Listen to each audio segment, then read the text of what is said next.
This video has been an exercise in incompetence. Not with the work that was done, that was fine, but forgetting to turn on cameras, muting microphones, equipment being affected by ignition systems, etc. So for all of the faults, I apologise. I'm going to try and stitch something together that's worthwhile. Hope you enjoy it.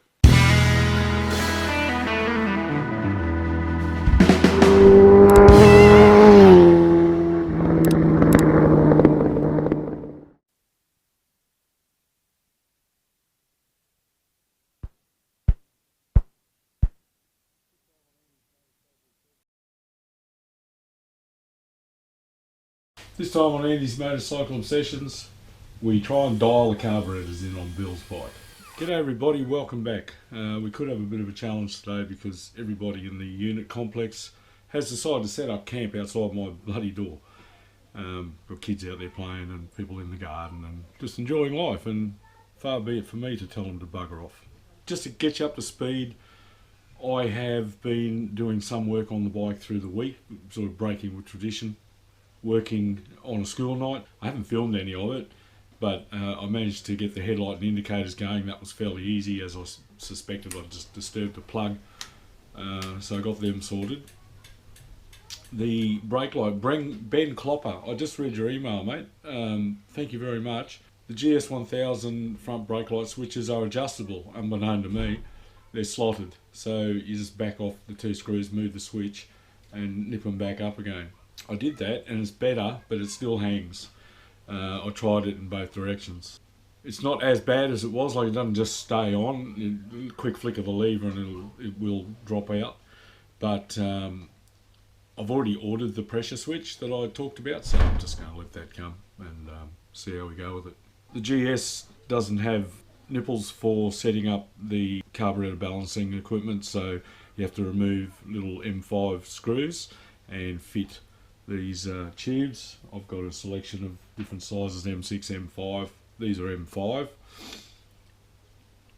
So I've already taken the liberty of hooking them up and stripping the bike down. While I was playing with the electrics, I managed to sort out a couple of other little issues. The fuel gauge now works. I don't know whether it's accurate, but it is at least working. And I also established that the horn button works. I've had a test light hooked up to the horn wires where they connect, and I can get it to work. But of the three horns that I have around here, none of them work. One of them makes a little asthmatic but that's it.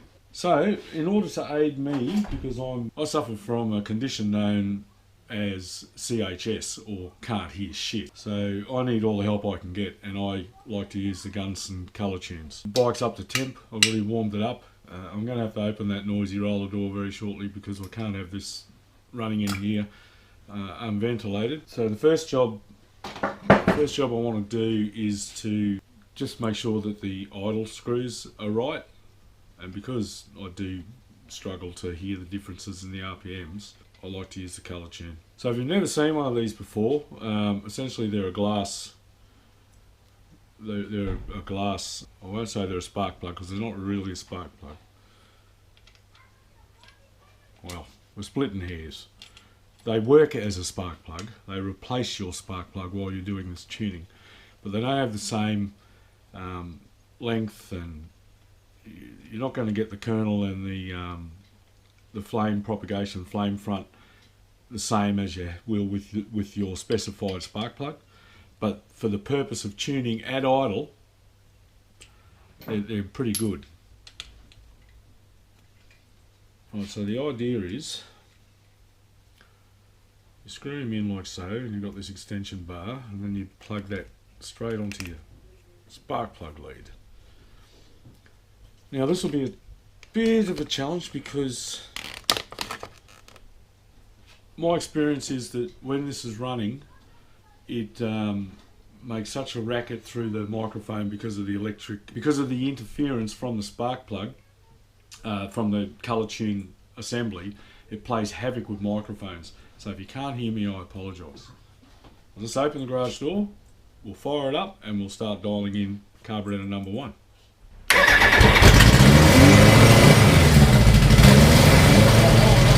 here is a Bunsen blue flame. The orange too rich, the white too lean. It's actually not too bad. Just going to open it up. Now I'm going to open it back up.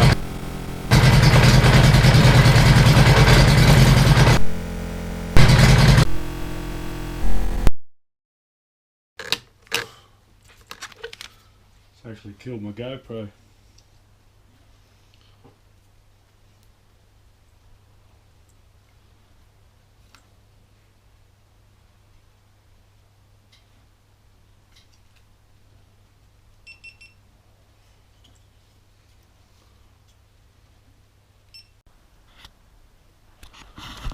It's working again. I've given up on that as a bad joke, sorry guys.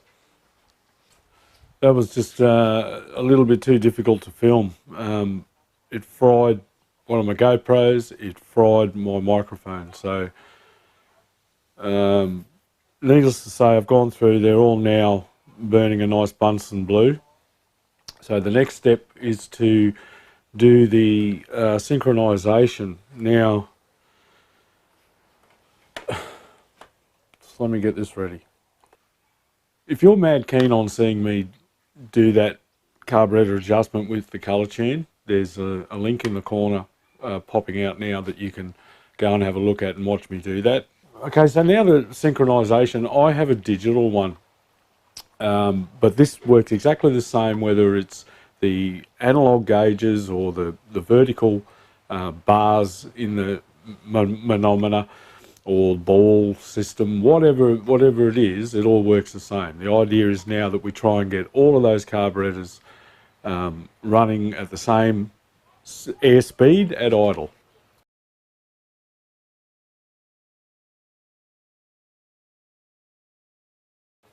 Now mine is a Dji Sync. Just turn him on with the hoses disconnected and it will auto calibrate.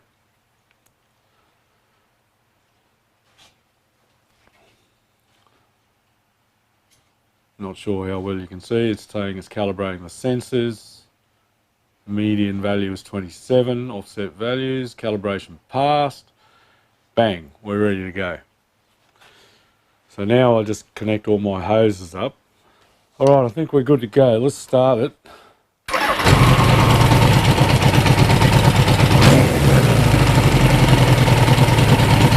Just let that thing settle down.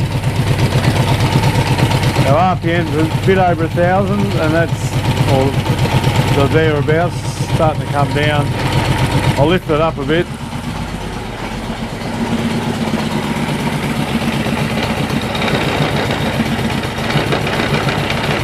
And here we want to stall. Sounds a bit better. So that's not too bad for where we want to start setting. Alright. Carburetor number 4 is running a bit faster. But when you adjust these things, your idle will go up and down and your other carburetors will change and swell because of the RPMs. So it's a bit of a balancing act. So carburetor number 3 is the one that we need to be aiming for, which is this guy here at 206, 208, somewhere around there.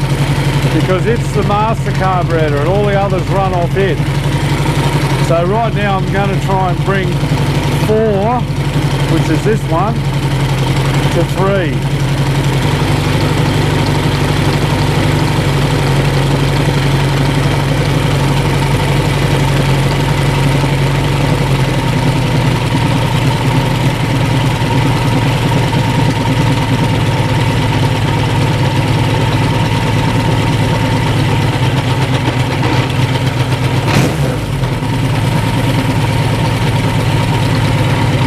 Both at 200, so they're both pretty close. need to bring that idle up a bit.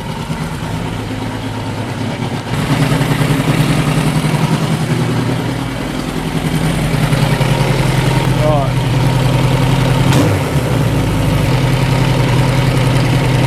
Very close. Alright, so now I'm going to try and bring carburetors number 2 and 1 to 3.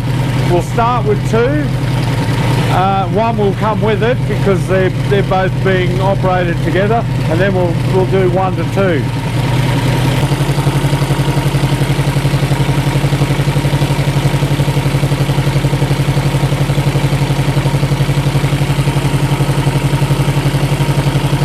Just going to tweak 4.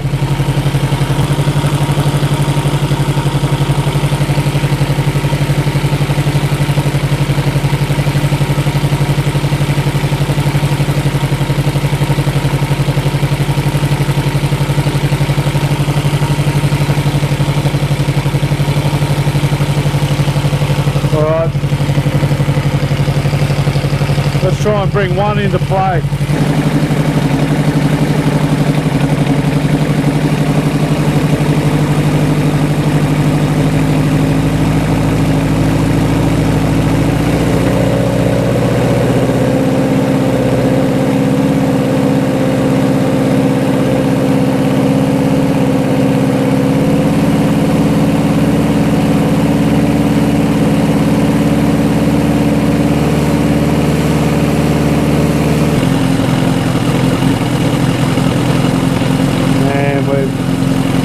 We're so close.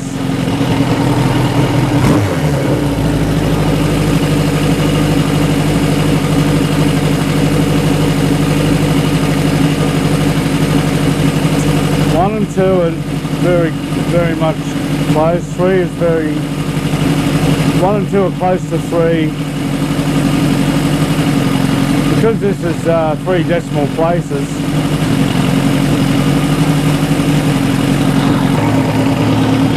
I'm going to call that a job.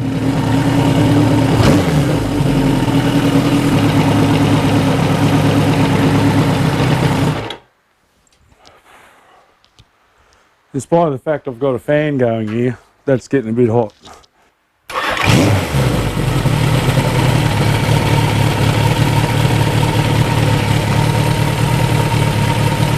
Pretty good. Sounds nice. That's how it should be.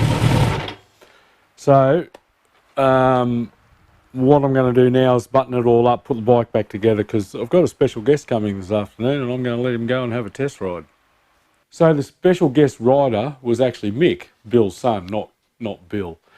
And I wanted to go with him with basket case and capture some good on-road footage, which I thought I did, but I forgot to turn on my camera. I had 3 cameras. 1 on the GS facing forward, 1 on the GS facing towards Mick, and my helmet camera to try and capture some road riding. And I forgot to turn it on. I turned it on when we got back, when I thought I was turning it off. So, again, just incompetence. And the sound quality from the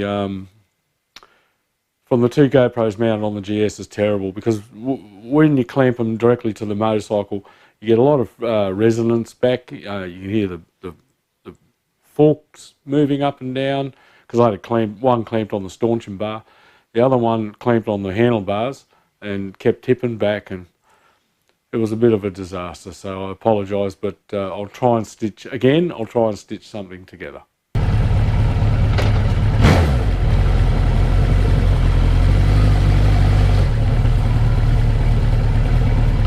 Might take me a little while to get used to the clutch on her. She's a bit stiffer than my old one.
ride's beautiful.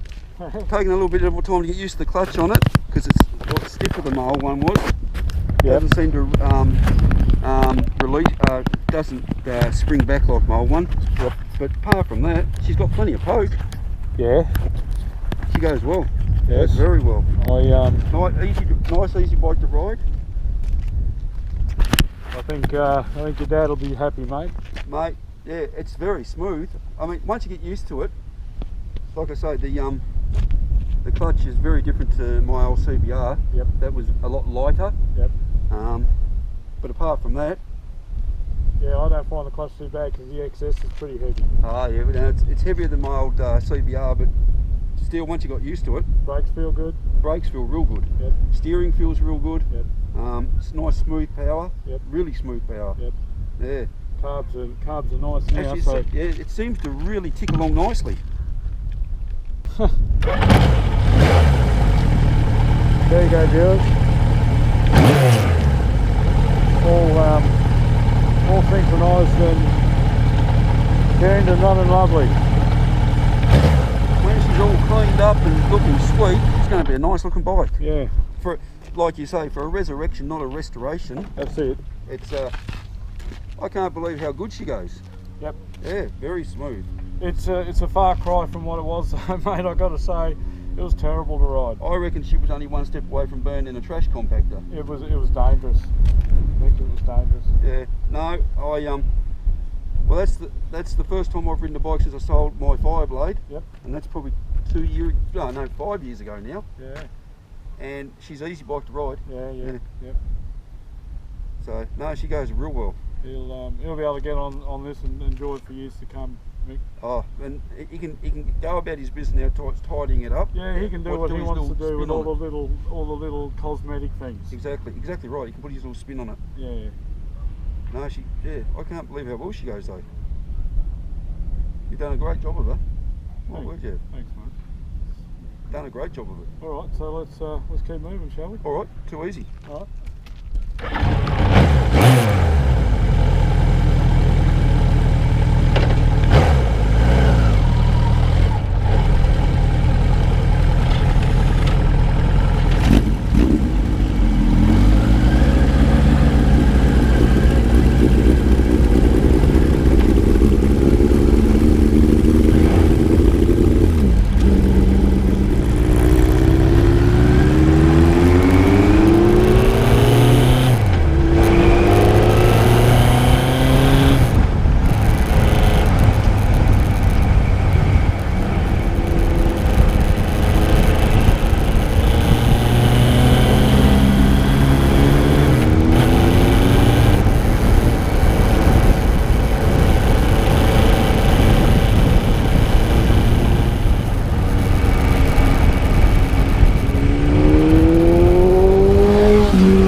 You're supposed to be running that engine in, Mick. Oh, it was. G'day, Rach. Hello. Was that too hard for it, was it? No. No, it goes very well.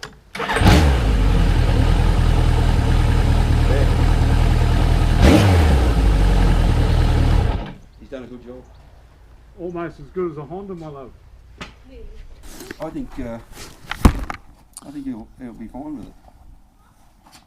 Awesome job, mate. Awesome job. Awesome job. We've saved it. Well, more than saved it. When it's had its few other little touches that Dad wants to put on it, some decent tyres. Yeah, that'll make a massive difference. Yeah, will. A huge difference. Make a huge difference to You tyres. might want to consider some new shock absorbers one day on the back. Yeah, yeah. Alright, so it's got the mixed seal of approval.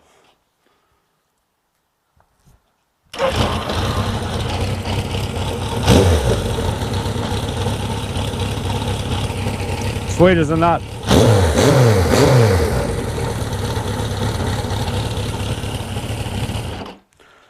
So we are ever closer. It's running very, very well. The carburetor synchronization has been completed. We've tuned the idle jets. Probably wasn't as good a video as what I was hoping it would be because of the interference I was having with the spark plugs on my equipment and the difficulty I was suffering trying to work around everything while I was trying to get the thing done as quickly as I could before I melted the motor. I didn't want it getting too hot. So for that I do apologise. Alright, still a couple of things to do, but we're extremely close now to giving this back. Thanks again. Don't forget to like, subscribe and comment, and I will catch you next time on Andy's Motorcycle Obsessions. Bye for now.